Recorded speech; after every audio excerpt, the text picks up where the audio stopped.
नमस्कार. मालिकेच्या आजच्या भागामध्ये आपल्याला पाहायला मिळणार आहे यश आणि कावेरी यांचं लग्न झालेलं आहे, पण घरामध्ये त्यांचं नातं ॲक्सेप्ट झालेले नाहीये. त्यामुळे त्यांच्या नात्यामध्ये ज्या काही गोष्टी घडत असतात त्या व्यवस्थित होत नाहीयेत. आता विद्याला समजलेलं आहे, काल जी यशने हिंट दिलेली असते त्या हिंटमुळं विद्याला समजतं ते म्हणजेच की यश आणि कावेरी या दोघांचं जे आहे ते आता खरं आहे. ते दोघंही एकमेकांवर खरं प्रेम करत आहेत. त्यांचं नाटक वगैरे काही नाहीये हे तिला कळलेलं असतं. म्हणजे ते दोघं जण आता सर्वांच्या समोर ते नाटक करत आहेत ही गोष्ट सुद्धा तिच्या लक्षात आलेली असते. आणि त्याचमुळं विद्या आता त्या दोघांच्याही जवळ जाते आणि त्यांच्याशी बोलत असते. मग विद्याने आता त्या दोघांना अगदी छान पद्धतीने एकत्र आणलेलं असतं. त्या दोघांना एकत्र आणण्यासाठी तिला जे काही करता येईल ते सगळं करायची तयारी विद्याने दाखवलेली असते. म्हणून त्यांच्या शाही भोजनाचा तिने थाट केलेला असतो आणि त्यासाठी तिने छान असं जेवणाची 2 ताटं वाढून आणलेले असतात आणि दोघांनाही उखाणा घेऊन जेवायला लावत असते. हे सगळं कशा पद्धतीने घडणार आहे, त्याचबरोबर डिवोर्स पेपरची वाट कशी लागलेली आहे आणि यशच्या पुढे नक्की कोणतं संकट आलेलं आहे, त्यावर यश आणि कावेरी कसा मार्ग काढतील हे आपण पुढे पाहणार आहोत. त्यासाठी हा व्हिडिओ शेवटपर्यंत पहा. त्याचबरोबर चॅनलवरती नवीन असाल तर चॅनलला नक्की सबस्क्राईब करा. तर इकडे यश, कावेरी त्याचबरोबर सगळेजण घरातले असतात. सगळ्यांना कावेरी जेवायला सांगत असते. अमृता तिथं बघत असते. तेव्हा मात्र कावेरी तिला म्हणते की कसं आहे माहिती आहे का, तुझ्या मनात काय चालू आहे का, तुला आता कुरघोड्या करायच्यात ना, मला घराच्या बाहेर काढायचंय. मग ते सगळं करण्यासाठी मेंदू चालला पाहिजे की नाही तुझा. मग तुझा जर मेंदू चालायचा असेल तर तुला काम करायला पाहिजे आणि काम करायचं असेल तर तुला जेवलं पाहिजे आणि जेवायचं ताकद पाहिजे असेल तर जेवायला पाहिजे ना. मग चल जेवायला बस, खाऊन घे, असं ती सांगत असते. आणि हातामध्ये चाकू असतो, त्याचबरोबर काठी असते. हे सगळं तिचं चालू असतं आणि आता तिने सगळ्यांना जबरदस्ती जेवायला बसवलेलं असतं. तेव्हा मात्र सगळेजण पाहत असतात हे सगळं कावेरी काय करते, कशासाठी करते, हा मोठा प्रश्न उभा राहिलेला असतो. पण कावेरी मात्र आता हार मानणार नसते. कावेरी तिथं पुढं असते आणि तेवढ्यातच मा तिथं येते. मा येते त्यामुळं कावेरी स्वतःच स्वादी म्हणालेली असते की मला इथून थोडंसं बाजूला गेलं पाहिजे, कारण जर मा आल्या, हे सगळे एकत्र जेवताना छान दिसत आहेत आणि मा येऊन त्यांच्यासोबत बसल्या तर ह्यांची सगळ्यांची जेवणं होतील असं तिला वाटत असतं. म्हणून कावेरीने आता तिथून बाजूला जायचा विचारच केलेला असतो. तेवढ्यातच मा तिथं येतात. मा आल्यानंतर मा लगेचच विचारायला सुरुवात करते की हे असलं जेवण कोणी बनवलंय, आपल्या घरामध्ये हे असं जेवण नाही बनवलं जात. म्हणजे आता त्यांच्या घरामध्ये अगदी मेळमेळीत वगैरे जेवण बनवलं जातं, पण कावेरीने मात्र झणझणीत असं जेवण बनवलेलं असतं.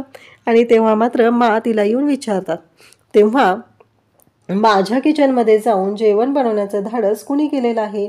तेव्हा तिथे असलेली सगळेजण असतात. मग पौर्णिमा सांगायला सुरुवात करते. पौर्णिमा म्हणत असते की वहिनी, हे बघा ना, आम्ही जेवायला बसणारच नव्हतो तर हिने आम्हाला काठीचा धाक दाखवला, चाकूचा धाक दाखवला आणि भाऊजींचं जे झालेलं आहे तेव्हापासून ना हिची भीतीच वाटते हो, ही काय करेल काही सांगता येत नाहीये, म्हणून आम्हाला जबरदस्ती जेवायला बसायला लागलेलं आहे असं तिने सांगितलेलं असतं. तेव्हा मात्र कावेरी तिथे असते. मा तिथे येते आणि आता कावेरीला ओरडायला सुरुवात करते. कावेरीला म्हणायला लागते की तुझं धाडस कसं झालं, म्हणजे माझ्या किचनमध्ये जाऊन, माझ्या पवित्र किचनमध्ये जाऊन तुझ्या असल्या खुनी हातांनी स्वयंपाक करण्याचं धाडस कसं तुझ्यात आलं ग, असं म्हणत मा बोलायला सुरुवात करते. तेव्हा मात्र कावेरी माकडे पाहत असते.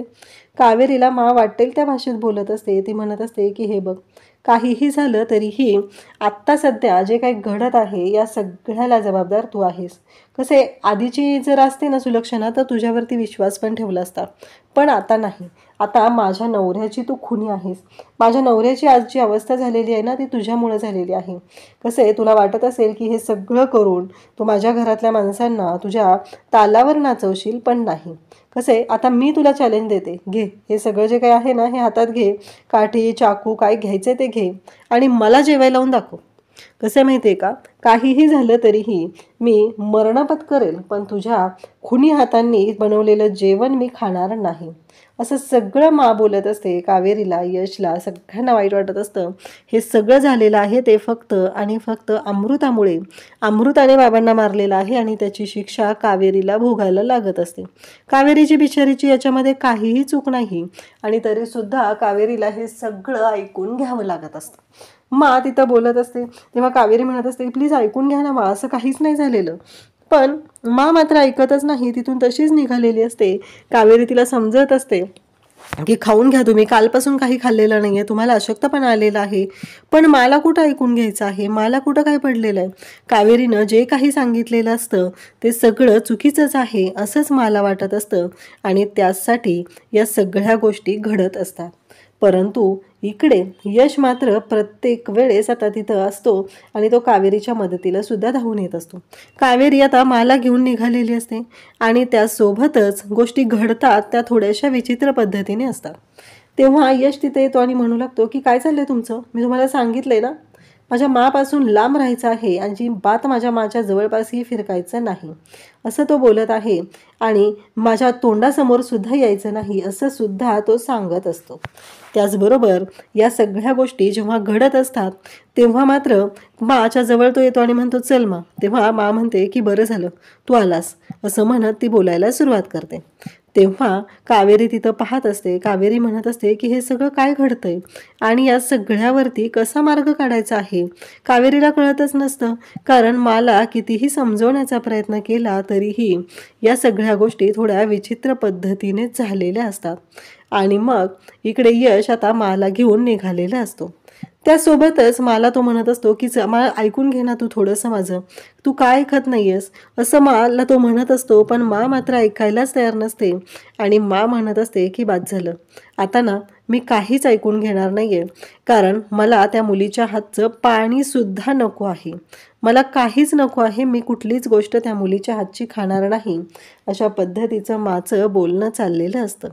आणि त्यासोबतच ह्या सगळ्या गोष्टी जेव्हा घडत असतात तेव्हा मात्र इकडे अमृता आणि यामिनी मात्र जाम खुश झालेले असतात. त्यांच्या मनाप्रमाणे सगळं घडलेलं आहे. त्यांना जे हवं होतं, जशा पद्धतीने गोष्टी हव्या होत्या तशा सगळ्या घडलेल्या असतात, म्हणून त्या दोघीही खुश झालेल्या असतात. परंतु इकडे आता रूममध्ये येते ती म्हणजे यामिनी. तिथं विद्या दोन्ही मुलांना घेऊन बसलेली असते, त्यांना क्राफ्ट करायला लावत असते आणि ते सगळं पाहून इकडे यमुना म्हणते की काय चाललंय तुझं विद्या, म्हणजे तू इथं काय करतेस. तेव्हा विद्या म्हणते उद्या पारचा वाढदिवस आहे ना, मग त्याच्यासाठी हे बनवते. तेव्हा ती म्हणते बरोबर आहे, तुझा नवरा तेवढेसेही पैसे कमवत नाहीये का, म्हणजे कमी कमवतं हे मला माहिती आहे, पण एक मुलाला गिफ्ट देणं एवढंही पैसे कमवत नाहीये. तेव्हा विद्या सांगू लागते की कसं माहिती आहे का वंच, मुलांच्या चेहऱ्यावरती जो आनंद आहे तो मिळवण्यासाठी जे लागतं ना ते बघा, आत्ता पार्थ आणि अनु या दोघांच्याही चेहऱ्यावरती जो आनंद आहे ना तो दिसतोय ना तुम्हाला. ते दोघंही किती खुश आहेत आणि कशामुळे खुश आहेत का, तर त्यांच्या चेहऱ्यावरती तो आनंद आलाय ते क्राफ्ट बनवल्यामुळे, स्वतःच्या हाताने हे बनवलेलं आहे. उद्या तर मी गिफ्ट देणारच आहे, पण हे जे आहे हे स्पेशल असं गिफ्ट असणार आहे अशा पद्धतीचं बोलणं चाललेलं असतं. आणि तेव्हा मात्र इकडे विद्या ह्या सगळ्या गोष्टी बोलत असते आणि सांगत असते. तेव्हा मग आता यामी म्हणते की चालेल ठीक आहे आणि विद्या म्हणते की चालले मी असं म्हणत विद्या तिथून निघून पण जाते. विद्याने विचारही केलेला नसतो की काय होणार आहे पुढं, कशा पद्धतीने कशासाठी हे सगळं चाललंय, तिला काहीच माहिती नसतं. आणि मग विद्या पुढे जाते आणि यमुना बघते ते क्राफ्ट जे रंगवलेलं आहे त्याच्यामध्ये नक्की काय आहे म्हणून ती पाहू लागते. आणि जेव्हा ती ते क्राफ्ट पाहते तेव्हा यमुनाच्या पायाखालची जमीन सरकते, कारण तो पेपर असतो तो म्हणजे यश धर्माधिकारी यांनी डिवोर्स पेपर जे साईन केलेले असतात तो पेपर असतो. आणि ती मग कपाट उघडते, कपाटामध्ये शोधू लागते आणि म्हणू लागते की कुठे गेले ते पेपर. आणि मग तिच्या पायाखालची जमीनच सरकते, कारण धक्का तर बसलेला असतो की हे कसं शक्य झालं आणि हे काय केलेलं आहे हिने, हा प्रश्न पडलेला असतो. आणि तेव्हा मात्र ती विद्याला बोलवते, विद्या तुला कळतंय का, जोरात ओरडते. तेव्हा विद्या म्हणते ओ वंस काय झालं, एवढं का घसा फुटे फाटेपर्यंत ओरडताय तुम्ही. तेव्हा ती म्हणते तुला कळतंय का तू काय केलंयस, हे डिवोर्स पेपर होते. विद्या म्हणते होय का, अहो मी वेंधळीच आहे ना, तुम्हाला माहिती आहे ना, माझ्या लक्षातच नाही आलं. पण जाऊ द्या ना, एका आईसाठी मुलांचं सुख किती महत्त्वाचं असतं. ठीक आहे दुसरे डिवोर्स पेपर बनवून घ्या, त्यात काय एवढं. आणि असं म्हणत यश आणि कावेरी यांच्या डिवोर्स पेपरची वाट लावायचं काम आता केलेलं असतं ते म्हणजे विद्याने दाखवून दिलेलं असतं की यश आणि कावेरीला एकत्र आणण्यासाठी तिला जे काही करावं लागणार आहे ते सगळं करायची तयारी तिची आहे. इकडे यशला आता कावेरीने सांगितलेलं असतं आणि यश माच्या रूममध्ये आलेला असतो. मला म्हणत असतो की एक घास तरी खा ना मा, तू असं नको करू, तू कालपासून काहीही खाल्लेलं नाहीये. तेव्हा मात्र मा इकडे म्हणत असते की नाही नको आहे मला. तेव्हा यश म्हणत असतो की मी तुला खरंच सांगतोय मा, घे तू, असं नको करूस. परंतु माला मात्र ऐकूनच घ्यायचं नसतं. मा म्हणत असते की नको आहे. यश म्हणतो की तू का ऐकत नाही आहे, मला सांग, बाबांची काळजी घ्यायची आहे. बाबांची काळजी घ्यायची असेल तर तुझ्या अंगामध्ये ताकद पाहिजे की नाही, आणि जर तुझ्या अंगामध्ये ताकद नसेल तर तू बाबांची काळजी कशी घेऊ शकणार आहेस, असं हे बोलणं चाललेलं असतं. तेव्हा मात्र आता यश माला समजवत असतो. मग तो म्हणतोय की मा, तू प्रसादाला पण नाही म्हणणार आहेस? प्रसाद आहे ना हा, हा प्रसाद म्हणून तरी घे. आणि मग शिऱ्याचा घास तो माला भरवतो आणि मा मात्र तो शिऱ्याचा घास खायला तयार होतो. का तर तो प्रसाद आहे आणि प्रसादाला नाही म्हणायचं नाही, असं माने आधीपासूनच मुलांना शिकवलेलं आहे. आणि त्यामुळं या सगळ्या गोष्टी सुरू झालेल्या असतात. मा विचार करत असते. मा म्हणत असते की हे सगळं काय होऊन बसलंय, आपल्या घरामध्ये हे सगळं असं का होतंय. आणि त्याचबरोबर हे सगळं जेव्हा जेव्हा घडत असतं तेव्हा मात्र कावेरी बाहेर असते. तिने अगदी फिंगर्स क्रॉस केलेले असतात. नक्की काय होणार आहे, कशा पद्धतीने हे सगळं घडणार आहे, या गोष्टी तिने पाहत असते. आणि तिला खूप बरं वाटतं, म्हणजे माने फायनली जेवण केलेलं आहे. त्यानंतर यश माला खाऊ घालतो आणि रूममध्ये येतो. तेवढ्यात विद्या तिथं आलेली असते. विद्या त्या दोघांनाही घेऊन येते आणि म्हणू लागते की हे कसं आहे माहिती आहे का, तुमचं लग्न झालं पण हे सगळं राहूनच गेलं. हे जे क्षण असतात ना ते जगले पाहिजेत. कसं आहे माहिती आहे का, की पुन्हा या आठवणी म्हणजे फक्त आठवणी राहतात, हे नाही जगता येत परत, असं ती सांगू लागते. तेव्हा मात्र विद्याने आता ताट वाढलेले असतात, छान असं फुलांचं डेकोरेशन केलेलं असतं. आणि यश आणि कावेरीला सांगितलेलं असतं की चला आता एकमेकांना घास भरवायचा. म्हणजे लग्नानंतरची ती प्रथा असते ना आपल्याकडे, राहिली आहे करायची. कसं आहे, तुमचं लग्न इथे घरात कोणाला मान्य नाही आहे, त्यामुळं ह्या सगळ्या गोष्टी विसरतात घरातली. त्यामुळं मीच करते, मला वाटतं ना म्हणून, असं ती सांगत असते. आणि यश आणि कावेरीला सुद्धा खूप छान वाटत असतं की चला आता त्यांच्या आयुष्यामध्ये आनंदाचा एकतरी क्षण येतोय. कारण या घरावरती येणारं संकट संकट म्हणून त्या दोघांनीही स्वतःचं आयुष्य जगायचंच ठेवलेलं आहे, फक्त त्या संकटावरतीच उपाय काढत बसलेले असतात. तेव्हा मात्र विद्या आता त्यांना दोघांनाही सांगू लागते की घास भरवा, यश भाऊजी तुम्ही आधी. आणि मग यश लगेचच घास भरवायला घेतो.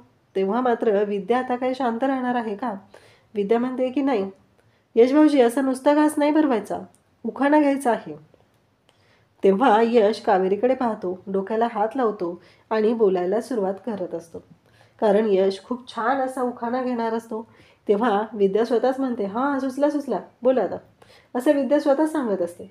कावेरीने दिला हातात हात, मिळाली जन्मभर प्रेमाची साथ. कावेरीने दिला हातात हात, मिळाली जन्मभर प्रेमाची साथ.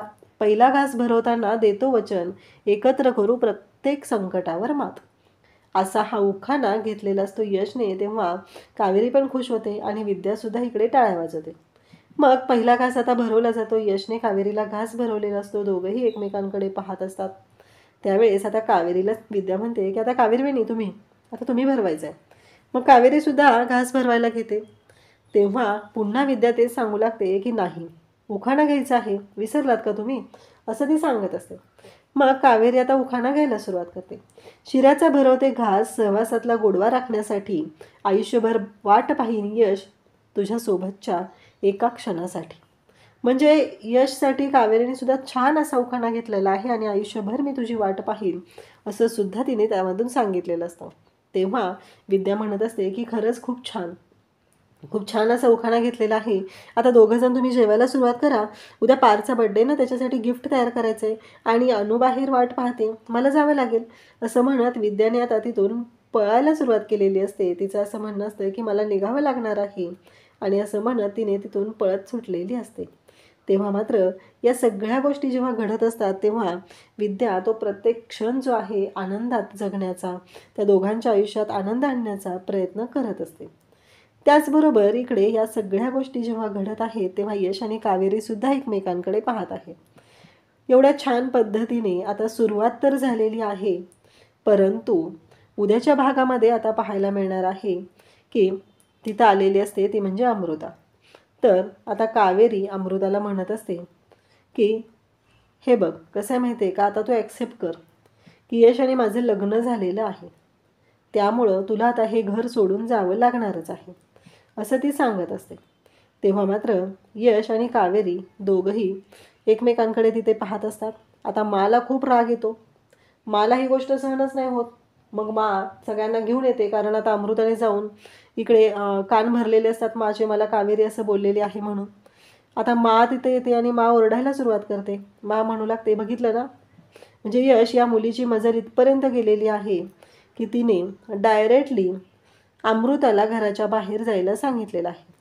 आणि आता त्या सगळ्यांवरती तिथे मध्ये मध्ये करायला असते ती म्हणजे यमी येते आणि ती बोलायला सुरुवात करते. ती म्हणू लागते की एक गोष्ट बोलायची आहे, ती म्हणजे यश याच कावेरीने लग्नाच्या आधी या काठीने अमृताला मारलेलं होतं, तर मला असं वाटतंय की याच काठीने तू आता कावेरीला मारा.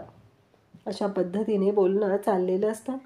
आणि तेव्हा मात्र यश कावेरीकडे पाहतच राहतो. आता कावेरीसाठी आणि यश ह्या दोघांसाठीही हा खूप मोठा प्रसंग आहे. या सगळ्यावरती आता कसा उपाय काढला जाणार आहे हे आपण पुढे पाहणार आहोत. अशाच अपडेटसाठी चॅनलशी कनेक्ट राहा. थँक्यू.